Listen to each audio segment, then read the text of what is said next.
الله الرحمن الرحيم اعلم أن مسألة علم الواجب مما تحيرت فيه الأفهام وذهب البعض إلى أن علمه تعالى بالأشياء سواء قائمة بذاته تعالى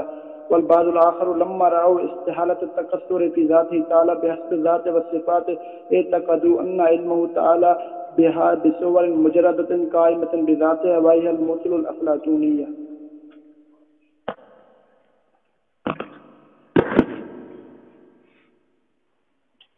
اب قاضی مبارک رحمہ اللہ تعالیٰ نے فرمایا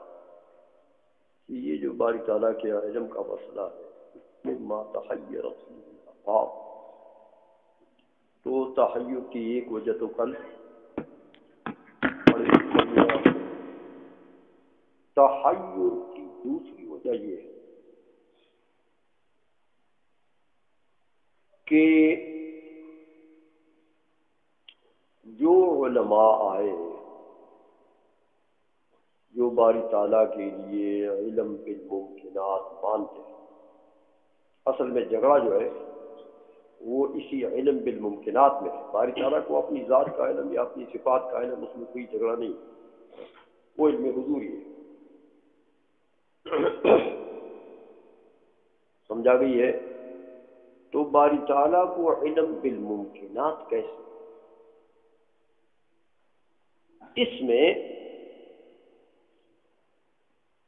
بڑے بڑے لوگ متحیر ہو گئے، حیران، انہوں نے دیکھا کہ دیکھو باری تعالیٰ کا علم بالممکنات مانتے ہیں ہم، تو ازلی اور قدیم مانتے ہیں کہ باری تعالیٰ ازل میں بھی جب کہ ممکنات میں سے کوئی شے موجود نہیں، کان اللہ ولم یکن معہ شیء، تو وہ ہے مرتبہ ذات۔ اس مرتبہ ذات میں بھی باری تعالیٰ کے لیے ہم علم بالممکنات مانتے ہیں نا، ازلی علم جو مانتے ہیں،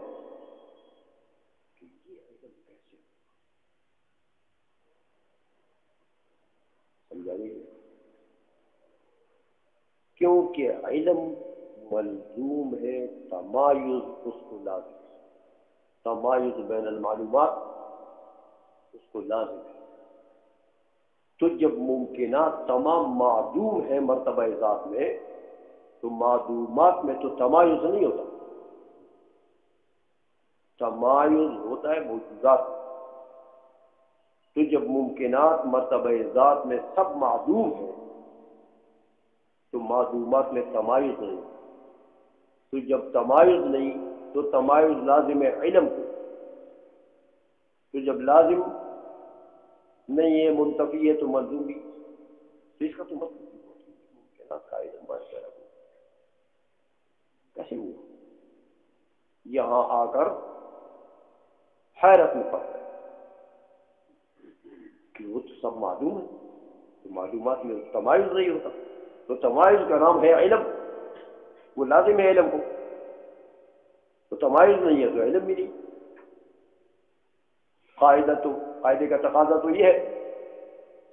تو یہ ممکنات کا علم ازل میں باری تعالیٰ کو کیسے؟ یہاں آ کر دلائل کو دیکھ کر لوگ حیران ہو گئے۔ دوسری بات انہوں نے یہ کہی کہ جب ہم یہ کہتے ہیں کہ کان اللہ ولم یکن معہ شیء، ازل میں باری تعالیٰ کی ذات تھی، ذات بحر،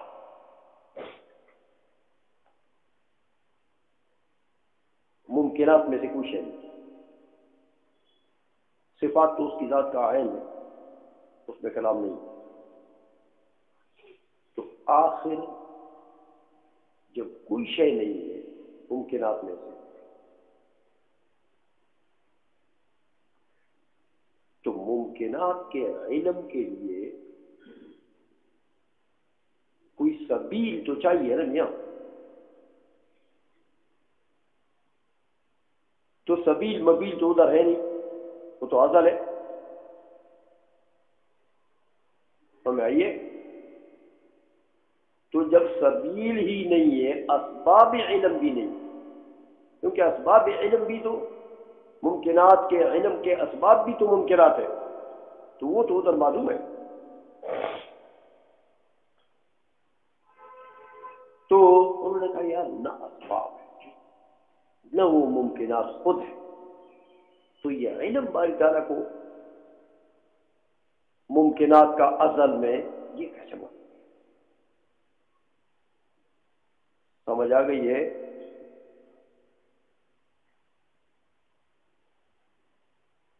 ایک تو وجہ حیرت انہوں نے یہ بیان کر دی، دوسری وجہ یہ بیان کی ہے کہ دیکھو ازل میں ممکنات کا علم باری تعالیٰ کے لیے ہم مانتے ہیں،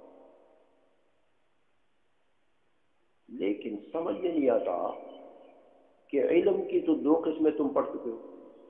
علم حصولی اور حضور. تو یہ علم جو ازل میں ہے ممکنات کا، یہ حضوری بھی نہیں ہو سکتا باری تعالیٰ کو، اور حصولی بھی نہیں ہو سکتا. تو آخر یہ کون سی قسم ہے؟ دیکھو میاں، حصولی تو اس لیے نہیں ہو سکتا کہ علم حصولی تو حصول صورت سے ہوتا ہے نا، تو باری تعالیٰ حصول صورت کرتا ہے، اور حصول صورت سے جو علم آتا ہے وہ حادث ہوتا ہے، تو باری تعالیٰ کا علم حادث ہے، تو حصولی تو نہیں ہو سکتا، ورنہ حدوث لازم آتا ہے، تو وہ لازم تو باطل ہے. حضوری بھی نہیں ہو سکتا، کیونکہ پڑھ چکے ہو کہ حضوری کے لیے 3 علاقے ہیں کہ معلوم عالم کا عین ہو، معلوم عالم کا صفت مضمہ ہو، معلوم عالم کا معلوم. تو یہ تینوں چیزیں ہیں ازل میں. دیکھو ممکنات باری تعالیٰ کی ذات کا عین تو نہیں ہے، سمجھائیے؟ اسی طرح ممکنات صفت مضمہ بھی نہیں ہے باری تعالیٰ کی. اسی طرح اس درجے میں مرتبہ ذات میں ممکنات تو پیدا ہی نہیں ہوئے، تو معلوم کیسے ہوئے؟ ابھی تک تو پیدا نہیں ہوئے، مرتبہ ذات ہے تو معلوم بھی نہیں ہے. تو علم حضوری کے لیے یہ 3 علاقے ہوتے ہیں، اور یہ تینوں وہاں پر نہیں پائے جاتے، تو علم حضوری بھی نہیں ہے. یہاں آ کر تو حیرت میں پڑ گئے کہ اب یہ علم جو باری تعالیٰ کے لیے ہم مانیں گے ازل میں علم بالممکنات ہو، میاں یہ تو نہ حصولی ہو سکتا ہے نہ حضوری ہو سکتا. اس لیے قاضی فرماتے ہیں کہ یہ مسئلہ ایسا ہے کہ مما تحیر فیہ الافاق، بڑے بڑے ذی فہم لوگ جو ہیں وہ یہاں آ کر وہ سر پکڑ گئے. ہمیں آئیے کیا کرے گا، کس طریقے سے باری تعالیٰ کے لیے علم بالممکنات اصل میں مانتے.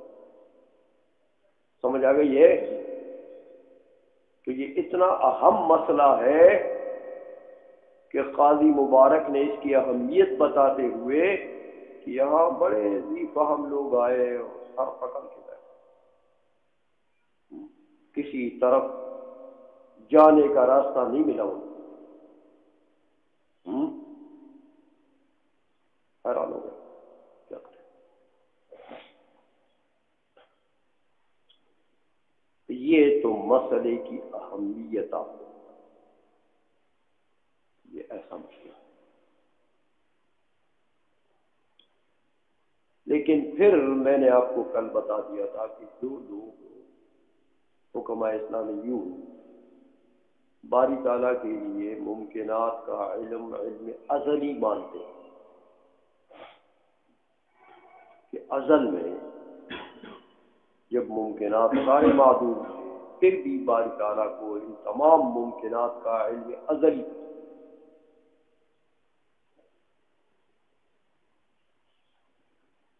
ان لوگوں کے میاں کل تو اس میں مذاہب بنتے ہیں، میں نے کل بتا دیا تھا آپ کو 360، اور یہی ایک وجہ تھی تحیف کی، اتنا بڑا اختلاف اس مسئلے میں پڑ گیا،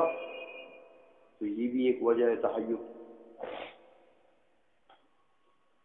لیکن ان 360 مذاہب میں سے کچھ مذاہب ایسے ہیں کہ وہ مشہور ہیں، باقی غیر مشہور۔ سمجھ آئیے؟ تو وہ جو مشہور ہیں ان میں سے 2 کا ذکر تو قاضی نے کر دیا، اپنی شرح میں قاضی نے کر دیا۔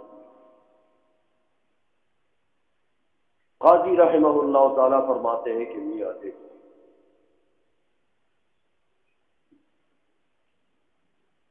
پہلا مذہب جو ہے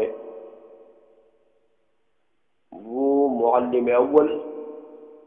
اور معلم ثانی اور شیخ ابو علی سینا کا، سمجھ آ گئی ہے،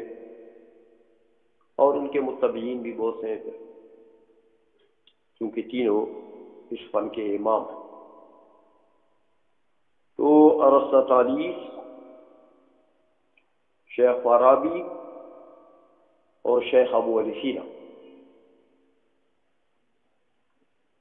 ان لوگوں نے فرمایا کہ میاں باری تعالی کو ممکنات کا علم ہے، اس طریقے سے ہے کہ ہر ممکن کی صورت باری تعالی کی ذات کے ساتھ قائم ہے، ہر ممکن کی صورت باری تعالی کی ذات کے ساتھ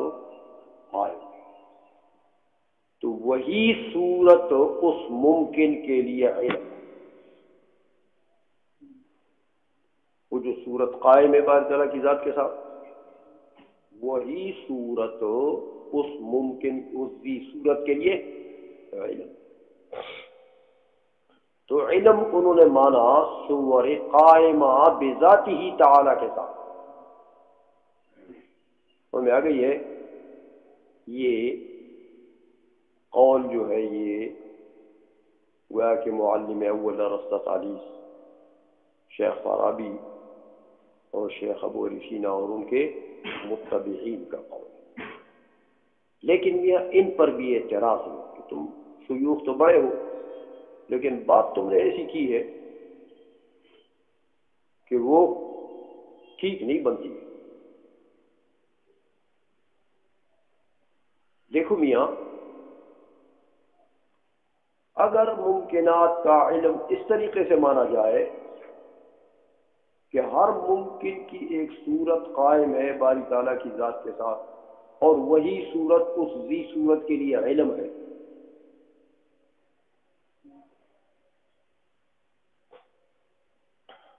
تو یہ صورت قائم ہو گئی باری تعالیٰ کی ذات کے ساتھ،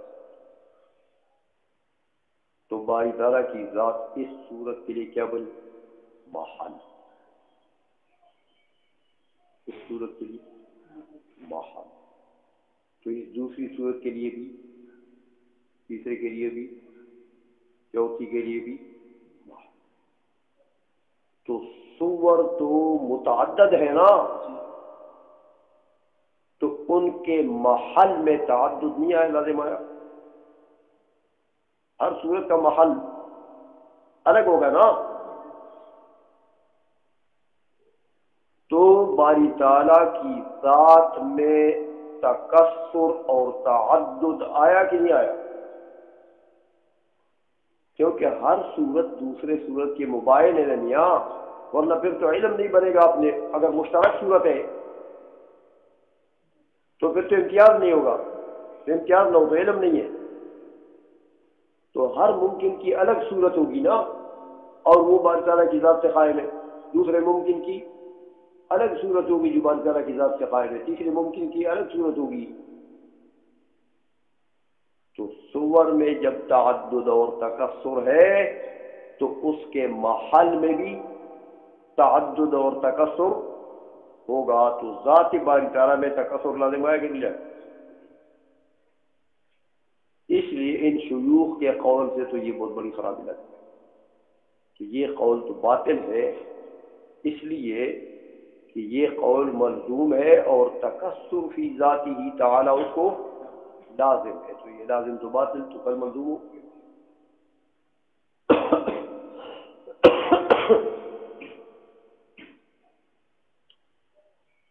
ان کے بعد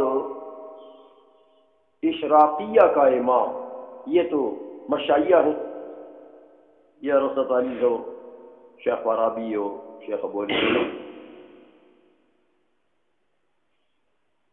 لیکن یہ مشائیہ میں سے بعض جمہور مشائیہ کا ایک قول اور آ گیا، لیکن اشراقیہ کے امام افلاطون وہ آئے، انہوں نے ان کا حشر تو دیکھا نا، سمجھ آئیے کہ ان کے مذہب کو تو لوگوں نے لتا دیا کہ یہ تو تکثر فی ذات لازم آتا ہے، تو ان کا حشر دیکھ کے انہوں نے تھوڑا احتیاط کیا، افلاطون نے تھوڑا احتیاط کیا،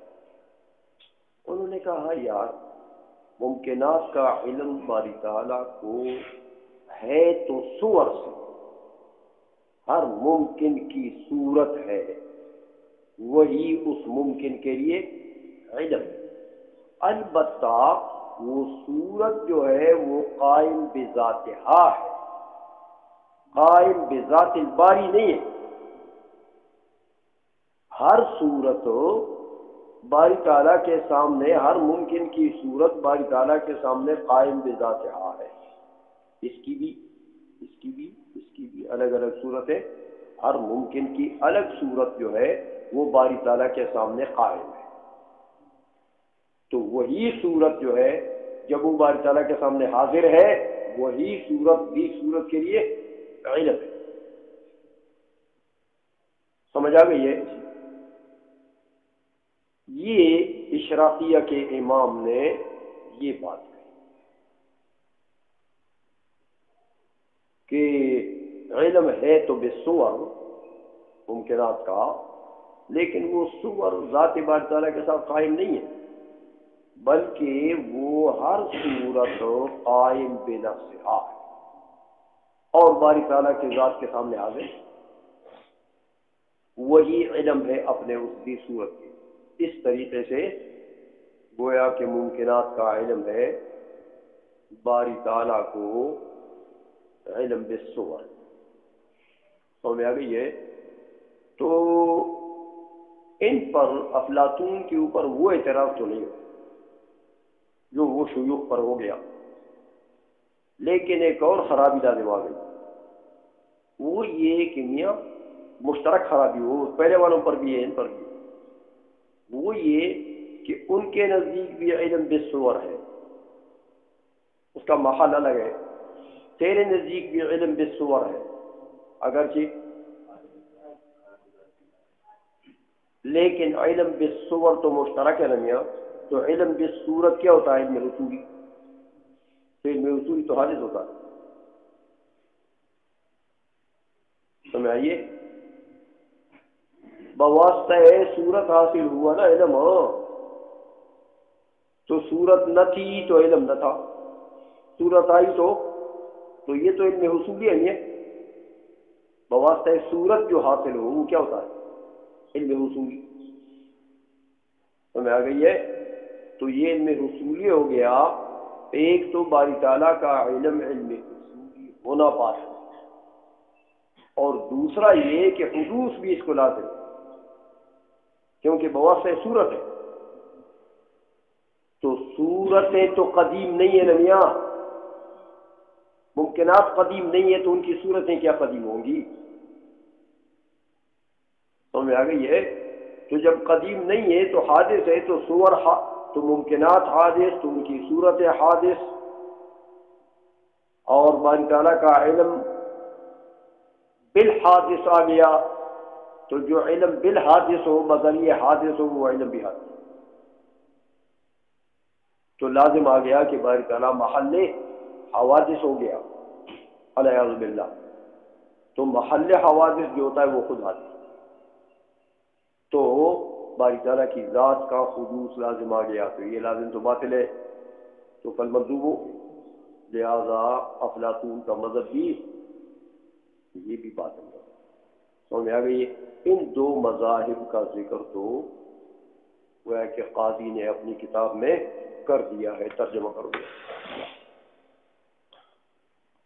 اعلم ان مسألة علم الواجب مما تحیرت فیہ الافہام، تحیر کے وجوہ آپ کو بتا دیے، تو فذهب البعض، اس بات سے مراد وہی شیوخ ثلاثہ اور ان کے متبعین، ہاں، الى ان علمہ تعالی بالاشیاء، ممکنات کا جو علم ہے باری تعالیٰ کو، وہ صور قائمۃ بذاتہ تعالی، وہ صور ہے جو باری تعالیٰ کی ذات کے ساتھ قائم ہے۔ یہ ان تین شیوخ کا قول ہے۔ والبعض الاخر، اور بعض آخر افلاطون وغیرہ اشراقیہ، وہ جب آئے تو لما رأوا استحالۃ تکسر فی ذاتہ تعالی بحسب الذات والصفات، جب انہوں نے دیکھا کہ یہ تو ان شیوخ کے قول پر تو تکسر لازم آ گیا باری تعالیٰ کی ذات میں، باعتبار ذات و صفات، ہر لحاظ سے تکسر لازم آ گیا، تو یہ تکسر تو باطل ہے میاں۔ اس لیے جب انہوں نے ان کے مذہب کا حشر دیکھا تو اعتقدوا، انہوں نے خود عقیدہ یہ بیان کیا کہ ان علمہ تعالی بہا، ممکنات کا جو علم ہے باری تعالیٰ کو، وہ بصور مجردۃ قائمۃ بذاتہا، وہ بھی صور کے ذریعے سے ہے، لیکن وہ صور باری تعالیٰ کی ذات سے قائم نہیں ہے بلکہ قائم بذاتہا ہے۔ میاں کہتے ہیں وہی المثل الافلاطونیۃ، یہ جو صور قائم بذاتہا ہے، پچھلے علماء نے ان کو صور افلاطونیہ کہتے ہیں کہ یہ افلاطون اس کا قائم ہے، ان کی طرف منسوب ہے، تو ان کی طرف ان کی نسبت کر دی، یہ جو قائم بذاتہا صور ہیں یہ ان کو صور افلاطونیہ کر دی۔ چلو